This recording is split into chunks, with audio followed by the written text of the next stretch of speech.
Welcome back to guys, स्वागत है आपका फिर से एक नए वीडियो में। गाइस, आपको पता होगा कि बीएसएनएल और वीआई मर्जर होने वाली है बहुत ही जल्दी। वीआई एक गवर्नमेंट कंपनी बनने वाली है।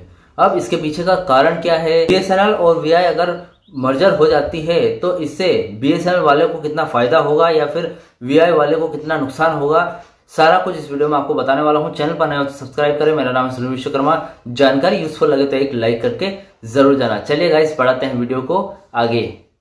देखिए गाइस, बात इतनी सी है कि जब से जियो ने 4G लॉन्च किया है तब से सारी कंपनियां डूब रही है। ठीक है, मतलब बीएसएनएल काफी लॉस में चले गई, पिछले 17 सालों से लॉस में जा रही, अब जाके प्रॉफिट में आई है। ठीक है, और उसके लॉन्च होने के बाद, जियो का 4G लॉन्च होने के बाद, जो टाटा डोकोमो का नाम सुना होगा, पहले तो बहुत सुना होगा लेकिन अब नहीं है। ठीक है, डूब गई कंपनी। उसके बाद वोडाफोन आइडिया ने मर्जर कर लिया। ठीक है, और रिलायंस की कंपनी जो स्मार्ट की सिम थी, अंबानी जी के छोटे भाई की कंपनी, वो भी डूब गई। तो ऐसे बहुत सारी कंपनियां डूब गई थी और कुछ डूबने से बचने के लिए अपने आप को मर्जर कर रही थी। ठीक है, जैसे कि वोडाफोन आइडिया ने मर्जर कर लिया था। अब मर्जर तो कर लिया था लेकिन फिर भी इतना पावर नहीं थी इनके पास कि जियो से टक्कर ले पाए। तो एयरटेल तो एक बिग बजट कंपनी थी, तो वो तो जैसे तैसे संभल गई। गवर्नमेंट जो बीएसएनएल वो गवर्नमेंट कंपनी थी, इसलिए आज तक ये टिकी रही सस्ते रिचार्ज प्लान की वजह से। ठीक है, उसके साथ ही जो वोडाफोन आइडिया थी, इन्होंने मर्जर तो कर लिया था लेकिन इनके पास इतने पैसे नहीं थे, बजट नहीं था। तो इन्होंने क्या किया, कर्जा ले लिया, बहुत सारा कर्जा ले लिया अपने आप को आगे बढ़ाने के लिए इस फील्ड में, क्योंकि जमाना 4G की तरफ भाग रहा था। ठीक है, अब आगे 5G भी आने वाला था। जियो ने सबसे पहले 5G लॉन्च किया, फिर एयरटेल ने कर दिया, तो फिर वीआई ने भी ये सोचा कि हमको भी करना चाहिए, तो और कर्जे पे कर्जा लेती रही। ठीक है, अब एक दिन ऐसा आया, कर्जा बहुत भर चुका था, मतलब बहुत ही ज्यादा हो चुका था। तो अब कोई भी जो बैंक वगैरह है उनको कर्जा नहीं दे रहे थे। ठीक है, अब कर्जा उतारने की बारी आई तो उनके पास तो पैसे ही नहीं है। अब ऐसे में क्या करे, कहाँ जाए?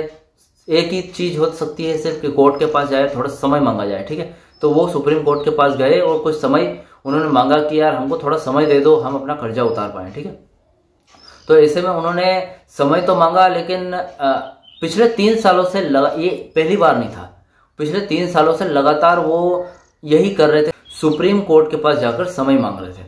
ठीक है, ताकि उनको थोड़ा समय मिल जाए और वो अपना कर्जा कम कर सके, लेकिन ऐसा नहीं हुआ। तो वीआई ने बीएसएनएल को अपने स्टेक बेचना स्टार्ट कर दिया। ठीक है, तो उन्होंने कुछ स्टेक बेचे, ऐसे कर करके आज 48% स्टेक, 100 में से 48% स्टेक बीएसएनएल के पास है वीआई के। ठीक है, लेकिन मालिकाना हक मतलब ओनर वीआई चाहिए। मतलब एक हिसाब से देखा जाए तो एटलीस्ट लगभग 50% स्टेक आ गए हैं, लेकिन कोई भी कंपनी के पास 51% अगर स्टेक आ गए, ठीक है, जैसे कि वीआई के पास 51% स्टेक है, तो वो ओनर बन जाती है। ठीक है, तो ऐसे में क्या होगा, जो वीआई है उसको अपना कर्जा कम करने के लिए और 3 से 4 स्टेक बेचने पड़ेंगे, 3 से 4% स्टेक बीएसएनएल को बेचने पड़ेंगे। ठीक है, तो इससे क्या होगा, उसका कर्जा तो कम हो जाएगा, लेकिन 4% स्टेक बढ़ने से बीएसएनएल के पास 52% स्टेक आ जाएंगे, मतलब 51% आ गए हैं। तो जो वीआई कंपनी का मेन ओनर है वो चेंज होकर बीएसएनएल बन जाएगा। कोई भी कंपनी अगर किसी भी कंपनी के पास 51% स्टेक होते हैं तो वो ओनर बन जाता है उस कंपनी का। ठीक है, मतलब देखा जाए तो वीआई कंपनी इन फ्यूचर कुछ यही मान के चलो कि महीने भर में वीआई कंपनी चेंज होकर गवर्नमेंट कंपनी बन जाएगी। ठीक है, अब यहाँ पर बात करते हैं क्या नुकसान हो सकता है वीआई वालों को। तो गाइस देखिए, वीआई जो है वोडाफोन आइडिया से मिलकर बनी है। तो आपको पता है आइडिया का जो नेटवर्क है गांव में सबसे ज्यादा आता है, जियो का 0 नेटवर्क होता है गांव में, और एयरटेल का कुछ हद तक आता है।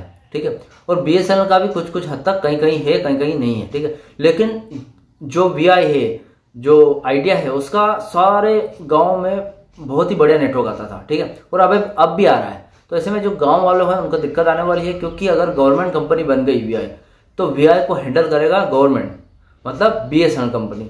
अब बीएसएनएल कंपनी से मर्जर होगी तो बीएसएनएल अपने हिसाब से जो फैसले वगैरह लेगा या फिर उसके 4G पर ध्यान देगा, उसने जहां पर 5G लॉन्च करने वाली है उस पर ध्यान देगा। तो जो नेटवर्क पहले से ही थे वो शायद डिसीजन कंटिन्यू न रहे। ठीक है, तो उनको दिक्कत होने वाली है। और साथ में जैसे कि एक तरफ होते हैं बीएसएनएल के एम्प्लॉयज, जो अधिकतर सुनने में आता है कि काम नहीं करते हैं। ठीक है, अपना काम ठीक से नहीं करते क्योंकि उनको गवर्नमेंट सैलरी आ रही है, उनको कोई दिक्कत वाली बात ही नहीं है। और एक तरफ होते हैं प्राइवेट एम्प्लॉयज, जैसे कि वीआई के एम्प्लॉयज है, उनको जब तक काम नहीं करेंगे ठीक से तब तक अच्छा पैसा नहीं मिलेगा। ठीक है, तो इसलिए वो काम अच्छा करते हैं। ठीक है। तो प्राइवेट कंपनी में यही खास बात होती है, इसलिए आगे जा रही है प्राइवेट कंपनियां, क्योंकि उनके जो एम्प्लॉयज है वो काम अच्छा करते हैं। बीएसएनएल के एम्प्लॉयज अपना काम ठीक से नहीं करते, ठीक है। ऐसी मैं नहीं कर रहा हूँ, ऐसा मैं नहीं कर रहा हूँ, लोग कह रहे हैं, ठीक है। तो उनकी मुंह जुबानी आपको बता रहा हूँ। तो यहाँ पर बात आएगी कि अगर वीआई और बीएसएनएल मर्जर हो जाती है तो वीआई के एम्प्लॉयज और बीएसएनएल के एम्प्लॉयज दोनों अलग अलग कैटेगरी से हैं। जब साथ में आएंगे तो बीएसएनएल को काफी फायदा होगा, क्योंकि वीआई के एम्प्लॉयज मिल रहे हैं, ठीक है। लेकिन जो बीएसएनएल के एम्प्लॉयज है वो वीआई के एम्प्लॉयज के साथ काम नहीं कर पाएंगे, क्योंकि उनको क्या है, सैलरी, पर्टिकुलर सैलरी या कंपलसरी आती थी, उनको ज्यादा काम नहीं करना पड़ता था। अब वो ऐसे व्यक्ति के साथ जुड़ेंगे जहां पर उनको काम करना पड़ेगा, तो वो कैसे कर पाएंगे, ठीक है। तो उनको दिक्कत हो सकती है, तो वो ऐसे में क्या करेंगे, प्रोटेस्ट करेंगे, धरना देंगे, ठीक है, रोड पर बैठेंगे, ठीक है।